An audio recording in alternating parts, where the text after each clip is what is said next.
Hai semua, jumpa lagi di channel The True Messenger. Assalamu alaikum. My name is Nicole Queen, and I converted to Islam 3 years ago. I grew up in close to Louisiana, the border of Texas and Louisiana, and when I was 8 years old, I moved south of Dallas and grew up in a really small town there. Most people can't even find it on a map. We had about 48 kids in our graduating class, and so when we were growing up, we went to a fundamental Baptist church. So I kind of am very thankful to them because they built a really strong foundation of religion inside of me. And since the religions are so close, Islam and Christianity, it was like home away from home, like to come to Islam. My parents, they weren't really as religious. They were more free thinkers. Like they believe in God and they love God and they're close with Him. But they're like typical American people where they don't really live their life for God. You wouldn't see it like in their daily routine, but my grandparents were definitely a lot more religious, and so we had a pretty strong foundation already instilled in us. I was a photographer here in Dallas, and most of the jobs that I got were at nightclubs because I was an event photographer. I was kind of like the paparazzi almost. We had to take all the pictures that showed up in the magazines that kind of told you who was in this party and who was in that party as far as celebrities or athletes or any famous people that were in town. You can imagine like it was a really crazy lifestyle. Constant having to be at a party. Everything you did was at nighttime. You usually slept most of the day. And really not a peaceful lifestyle at all. Because I had still a little bit of that urge for God in me from growing up like as a Baptist, I felt a lot of emptiness like living that kind of life. It was like daily you are surrounded by people that are greedy, I guess I would say. They are definitely kind of wound up in themselves, and I was always talking to my friends like, I want some peace, like I want to feel like I have a better purpose, that this isn't it. I'm just around a party all the time. Life's a big party. And I definitely didn't feel like life was a big party.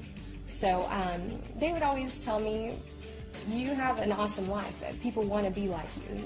You get to go to things that people have never been to, and you get to be around all these producers and publishers and everything.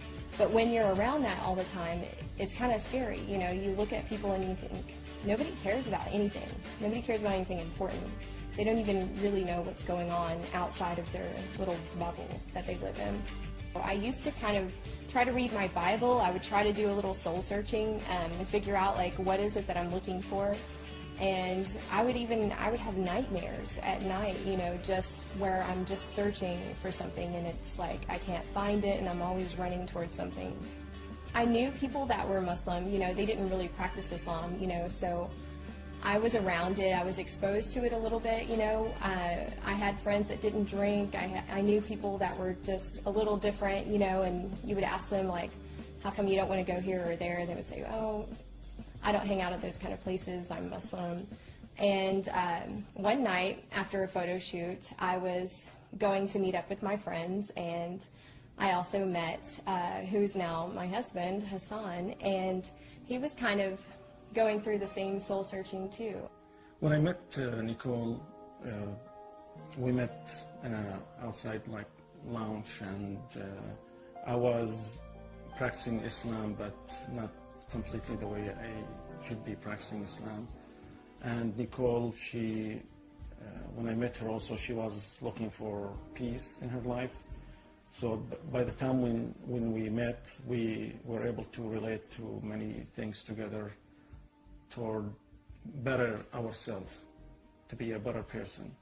We would talk to each other all the time about what we were looking for in life, about what we wanted to be, and how we wanted to be different than what we were now. I cannot talk to Nicole about Islam, at the same time remind myself about my religion and what kind of person we need to be. So I was telling Nicole about how to go to classes in the mosque and to learn more about Islam. And same time for myself, I tried to get more closer to my religion. He used to talk to me also about Islam, and so it was kind of like this Islam thing just keeps getting brought up around me. And the people who had the most discipline in their life and they had the most purpose in their life seemed to be these people. You know, they seemed to kind of stand out amongst everyone else as, you're all drinking, you're all partying, you're all dressing this way, but not us. And the more that I started learning about it, the more addicted I became to it. I started watching things on YouTube about Islam, videos from Yusuf Estes, you know, who is a convert to Islam, and I would sit up all night. Definitely Nicole, she get me closer to my religion. Watching her going through these changes and for me not doing what I'm supposed to do, yeah, of course, she encouraged me to become a good Muslim. And the more that I learned about the foundation of this religion, and the more that I was like, this is written for me. This is what I need. I need something strong, and I need someone to tell me, you have to stop living your life this way. If you want to have more purpose, here it is. When I started converting to Islam, it was a long transition. It seemed like a roller coaster at the time. It seemed like everything was happening all at once, and it was like a big blur. But now when I look back, I can see I made a pretty good transition. I took my steps, you know. The first step was, I need to know what's going on with this faith. I need to know the foundations and the pillars and the basic belief system, and I needed to make sure that it was something that I could actually believe in. I was excited when I see her very interested to learn about Islam, and she want to be changing her life to a better life. I get really excited, and I try, you know, I give her the Quran to read it. When I started to read about the religion, the transition of my life happened without me even realizing it. You know, I started to change the way I thought about other people and the way I thought about the world. So the way it affected my life was huge. Sometimes we didn't talk for a couple of weeks or a month. I mean, and then I found out she's still doing all these things and learning about Islam, and to the point where she wanted to go to Islamic country, and she want to go and learn from the Muslim people, not just in books. And I wanted to go and see what it's like in a Muslim country, really bad. I just had this urge to see what is it like to be around a bunch of Muslims, to be in a place where Muslim is the nation's religion. So I told her, of course, you can go to Jordan, and Amir just available for her to go there and spend the month with my family. He called his mom actually right away, and she said, please come. I mean, they were so happy to have me come and visit, and I went by myself. And I took a bunch of clothes that are typical for a hijabi girl to wear. And at the time, I thought of hijab as something that you have to earn. Like, you have to study Islam for a long period of time before you can wear the hijab. Like, that's what I thought. I thought, I'm never going to get to that point. It's going to take me a long time to ever be like those women, you know. I thought it was like a rite of passage. And so I went there with some scarves and some long skirts and hijab-style clothing because I thought, okay, it's a Muslim country and everyone's going to be dressed like this, so I don't want to, you know, insult anybody. And when I went there, I saw 40% of the country doesn't cover. They don't wear hijab. I wanted to show respect to the family that was hosting me, and the women in the family wore the hijab. Well, most of them wore it, and so I thought, well, I'll wear it when we go around town, and when we go out of the house, I'll put hijab on, so that I kind of blend in and don't draw extra American attention to myself when we're in this country. And so I started wearing it while I was there, and I would just wear it every day, and I was there for a month, and it got to where I was excited to put it on, like, because it was new, and whenever I put it on, I got so many compliments. Like, so many people would say, mashallah, you look beautiful, you look nice in the hijab, it looks better than you do without it. And I would think, oh my gosh, didn't look good all those years. So I would just keep wearing it every day. And when it was time to come back to Dallas, I was really nervous because I didn't think I'd be able to take it off. And I was like, what am I going to do when I get home? I want to keep wearing this, but I haven't told anybody because I didn't decide to wear it when I left to go to Jordan. And when she came back wearing the hijab, I was happy, but I didn't tell her that. So I came back and I told my friends and I told Hassan, I don't think I can take off this hijab. And they said, are you sure? I mean, it's a big step. What are you going to tell people? And I said, I don't know. I just can't take it off. And so I didn't. And I've worn it since then. I knew that a girl wearing hijab doesn't belong in a nightclub. And that's not respectful either to the other girls that wear hijab, because you're making a public display of your faith. So if I bring God with me into a nightclub, then I'm not showing him respect. So I knew, okay, you've really done it now. Now you're going to have to stop shooting inside nightclubs. You're going to have to change your career. And this is a business that I had built from nothing and was now very popular and was the top person to hire to shoot these events. So I was really worried about that. And I started turning down more and more jobs that people wanted to hire me for that were inside of a club or a bar. Of course, she changed the way she sees things, her clothes, her friends, her job.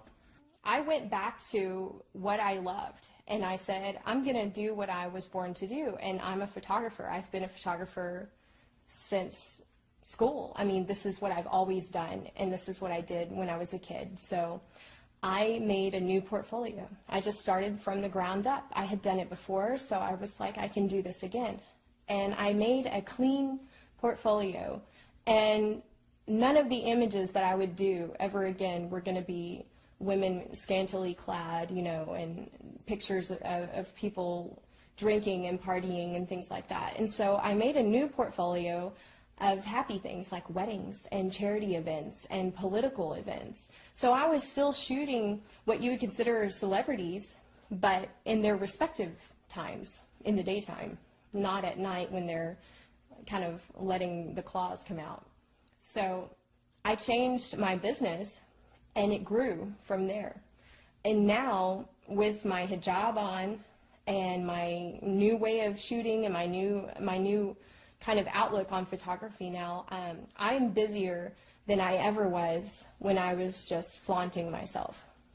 So I don't know if that's a gift from God or what, but my business has grown double since then, and I'm thankful for that. And everything that I shoot now, I feel proud of. I feel like I wouldn't be embarrassed to show this to my grandmother.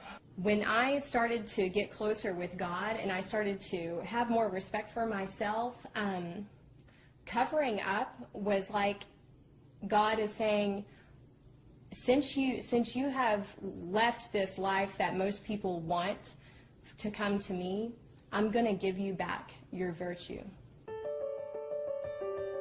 After Nicole converted to Islam, she and Hassan found a deeper appreciation for each other, fell in love, and were married.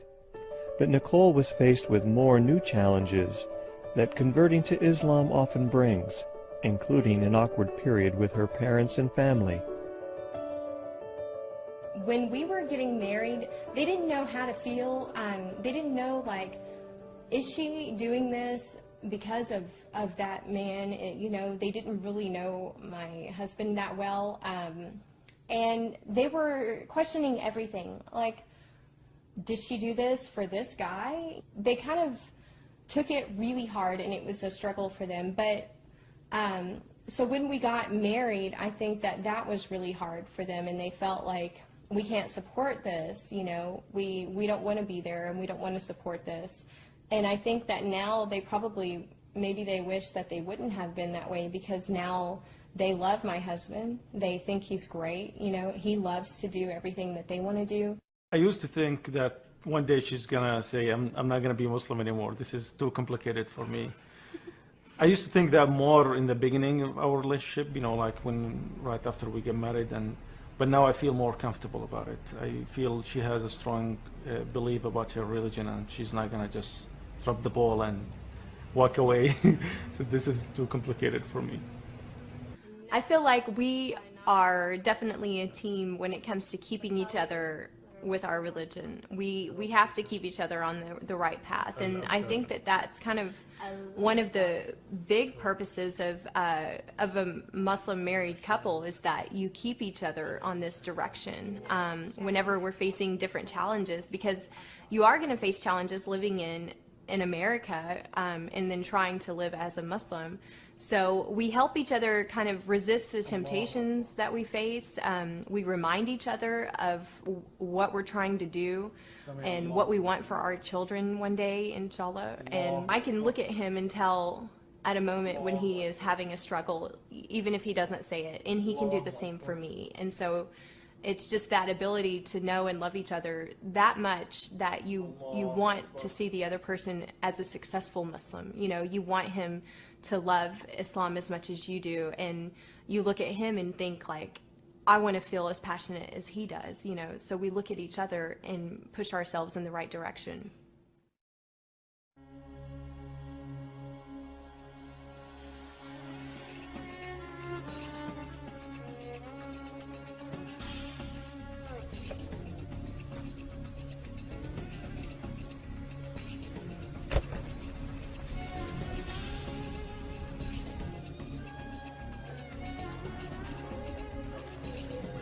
This is the main foyer area for the Islamic Association of North Texas. This is where I first began my Islamic classes. I would come every Sunday. I would go up the staircase right there to learn about the foundation of Islam. It was about 5 months later that I took my Shahada in the Imam's office here at the Richardson Mosque. I've become like a member of the family here, and this is where me and my husband come for our prayers. Eventually, the Islamic Association of North Texas is going to grow into an Islamic village. They're going to be adding shops, restaurants, and educational institutions. The community here is growing very rapidly.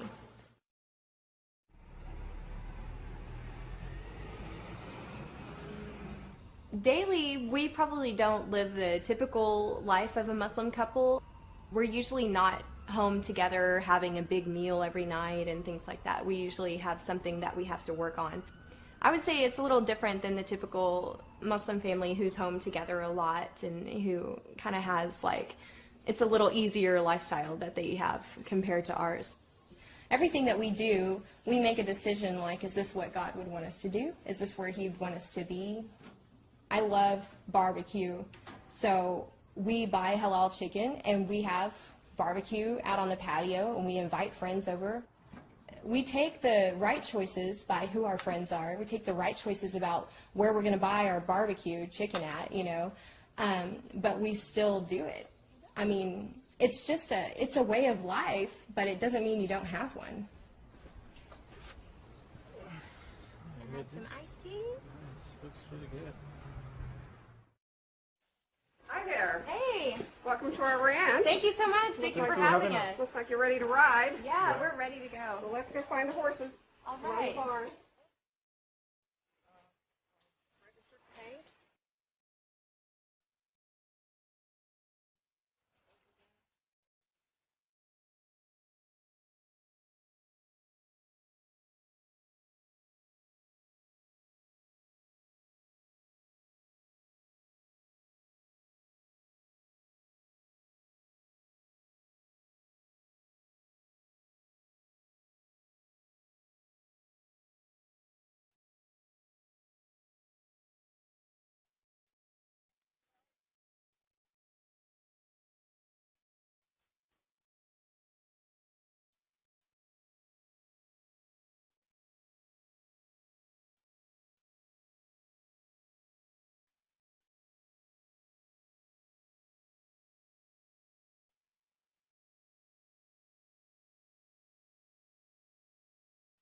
I don't miss out on anything that a Southern girl would get to do, I do everything that I would have done before.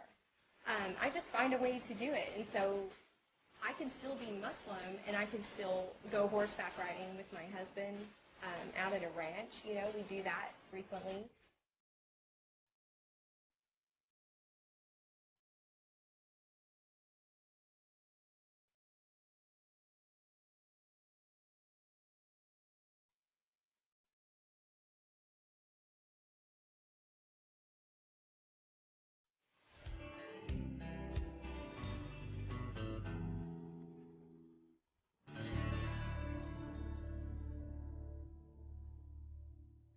I think that in Islam, something that sets it apart from other religions is the ease of it, the simplicity. And I know that may sound strange to some people because they would think Islam is not easy.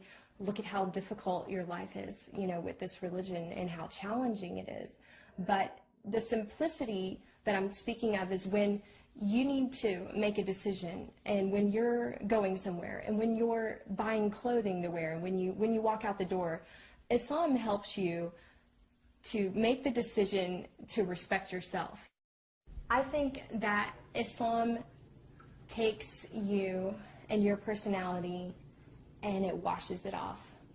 When I became a Muslim, it was like somebody gave me a bath. It was like what Christians follow is a baptism. I think that in Islam, like I said, it's kind of like you wake up from the nightmare that you were living, and you get to wake up and live the life that you were meant to live.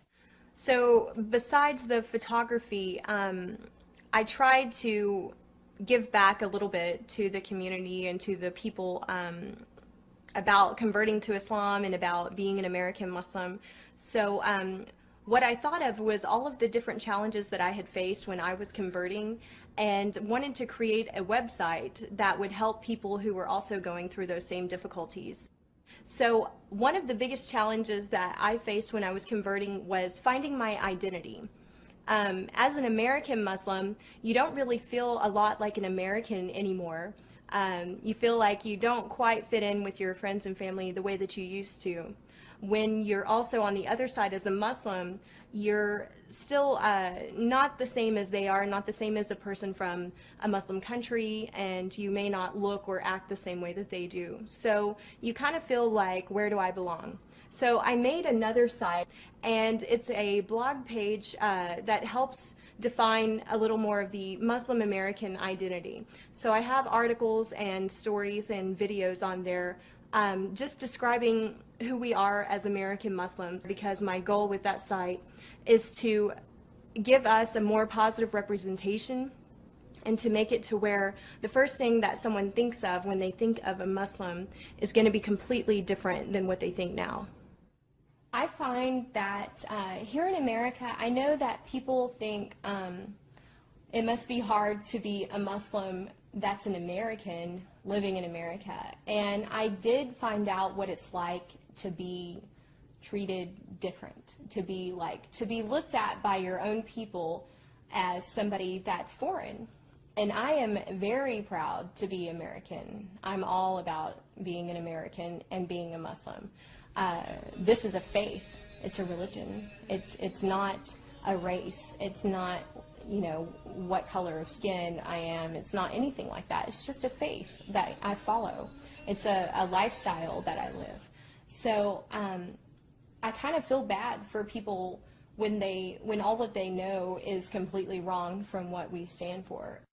Assalamu alaikum, sisters. Thank you so much for coming. And so I really devote a lot of time and a lot of energy to speaking out to people about being an American Muslim and about how this is a different aspect. This is a different aspect of Islam than they've ever seen. You know, this is people who only know and only live the faith. I converted to Islam 3 months ago, and I came today to hear Nicole's lecture just regarding life without Islam as a reminder, you know, what life was without it. Everything that she said, you know, I couldn't relate, you know, because I understand what cultural norms there are here in the West, and how it contrasts with, you know, the ideals of the religion. We Hello, welcome to Getaway. Hi, thank you. What would you like to drink? Yeah, I'm going to have iced tea. Okay, and for you, sir? Diet Coke. Oh, okay, great. Thank you. My message would be to people when they want to learn about our faith is to just listen and look at how we live our lives, like on a daily basis. So I wouldn't talk about the differences, and I wouldn't focus on, well, you believe this and you're wrong and this is the right way, and I don't talk like that about Islam. When I talk to people, I like to show them the simplicity of it. I like to tell people all of the things that are so similar to what they're already believing in their lives, and show them how the things that they face and the challenges that you face in life, there are answers for everything, you know, and there are guidances for everything to make it easy on yourself and to help you to make the right decision about common things that we have to do in life, about getting married, about how to treat your family, about what you do for a living, raising your children, you know, everything. There is a guidance in this faith to help you to be the best person that you can be in whatever you do.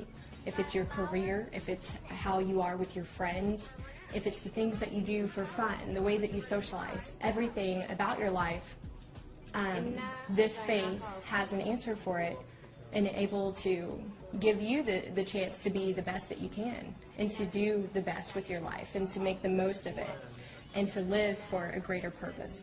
One of the biggest messages that people don't really notice and that isn't projected is that it is simple answers to your life's problems.